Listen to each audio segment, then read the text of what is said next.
Nallakunta police station పరిధిలో 23వ తారీఖు రాత్రి మధ్యరాత్రి సమయంలో భార్యను పెట్రోల్ పోసి అతి కిరాతకంగా చంపిన భర్త అరెస్టు ఈరోజు ప్రెస్ మీట్ చేస్తున్నాం. సో 23వ తారీఖు నాడు రాత్రి 11:30 సమయంలో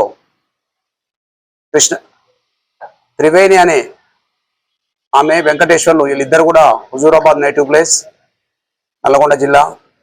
సో వాళ్ళిద్దరు కూడా ఒక 10 years బ్యాక్ లవ్ మ్యారేజ్ చేసుకున్నారు. ఇతను ట్రాక్టర్ డ్రైవర్గా పనిచేస్తుండే డిసీజ్డ్ త్రివేణి అందులో కూలి పనికి పోయే క్రమంలో వాళ్ళిద్దరి మధ్య ప్రేమ వచ్చింది. త్రివేణి క్యాస్ట్ బై మంగళి, అక్యూడ్ ఏదైతే వెంకటేశ్వరుడు క్యాస్ట్ బై ఎస్సీ మాదిగా. అయినా కానీ ఇద్దరు ప్రేమ వ్యవహారం పెద్దలను ఎదిరించి పెళ్లి చేసుకోవడం జరిగింది ఒక 10 సంవత్సరాల క్రితం. అనూహ్యంగా వాళ్ళు ఇతను సెంట్రింగ్ పని చేసేవాడు. మ్యారేజ్ అయిన కొద్ది రోజులకే ఇతనికి ఆమె క్యారెక్టర్ మీద అనుమానం వచ్చింది. సంసారం చేస్తూ ఇద్దరు పిల్లలు, ఒక బాబు 8 years, ఒక పాప 6 years కూడా వాళ్ళిద్దరికి పిల్లలు ఉన్నారు. గత 8 నెలల నుండి భార్యాభర్తల మధ్య మనస్పర్ధలు వచ్చి అతను దూరంగా ఉంటున్నాడు. డిసీజ్డ్ మృతురాలు ఇక్కడ హౌస్ కీపింగ్ దాంట్లో పని చేసుకుంటూ పిల్లల్ని పోషించుకుంటూ ఇక్కడ కిరాయింట్లో అద్దె ఇంట్లో కిరాయి ఉంటున్నది. ఇతనికి అనుమానం అన్నట్టు భర్త ఏదైతే అక్యూజ్ ఉన్నాడో అతనికి అనుమానం, భార్య క్యారెక్టర్ మీద అనుమానం వచ్చి కొంచెం డ్రంక్ తాగే అలవాటు ఉంది.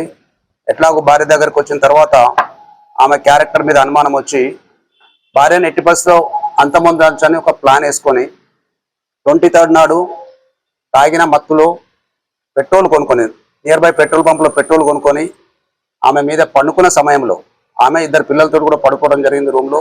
ఆ పడుకున్న సమయంలో తెచ్చుకున్న పెట్రోల్ను ఆమె మీద చల్లి అగ్గిపుల్ల గీసి ఆమెను అంటుపెట్టడం జరిగింది. అతి కిరాతకంగా చంపాడు. సో ఇమ్మీడియట్గా ఆమె అది చూసిన తర్వాత చిన్న పాప ఇద్దరు బయటకు ఉరికొచ్చారు. సో బాబుని తీసుకొని ఈ ముద్దాయి వెళ్ళిపోయాడు. 95% బర్న్స్ తోటి ఇమ్మీడియట్గా పోలీసు పక్కన వాళ్ళు కూడా ఆమెని గాంధీ హాస్పిటల్ షిఫ్ట్ చేయడం జరిగింది. చికిత్స పొందుతూ ఆమె మొత్తం అన్కాన్షియస్ అయిపోయిన తర్వాతే మనం షిఫ్ట్ చేసిన ఒక 1.5 hour లోపలనే ఆమె గాంధీ హాస్పిటల్లో మృతి చెందడం జరిగింది. సో దీంట్లో ఏంటంటే ఈ యొక్క భర్తకున్న క్యారెక్టర్ మీద అనుమానంతో భార్యను కిరాతకంగా చంపాడు. సో ఈ కేసులో దర్యాప్తులో అన్ని విషయాలు, అన్ని circumstances, I witnesses, medical evidence పెట్టి ముద్దాయికి నల్లకుంట పోలీసులు జగన్ ఏసీపీ ఓయూ ఆధ్వర్యంలో ఒక special teams inspector Prasad, inspector Ramulu, SI అందరు కలిసి ఒక 36 hours లోపల యాక్చువల్గా ముద్దాయి నేరం చేసిన తర్వాత తప్పించుకునే ప్రయత్నంలో ఫోన్ స్విచ్ ఆఫ్ చేసి రకరకాల ప్రాంతాలకు వెళ్ళటం జరిగింది. సో అతన్ని ఒక 36 hours లోపల పోలీసు బృందం పట్టుకొని ఈరోజు అరెస్ట్ చేయడం జరుగుతుంది. ఈ కేసులో అతి కిరాతకంగా నేరం చేసిన హస్బెండ్కు తప్పకుండా అన్ని రకాలుగా సిస్టమేటిక్ దర్యాప్తు జరిపి అతని శిక్ష పడేట్టు పోలీసు దర్యాప్తు చేస్తుందని తెలియజేస్తున్నాం.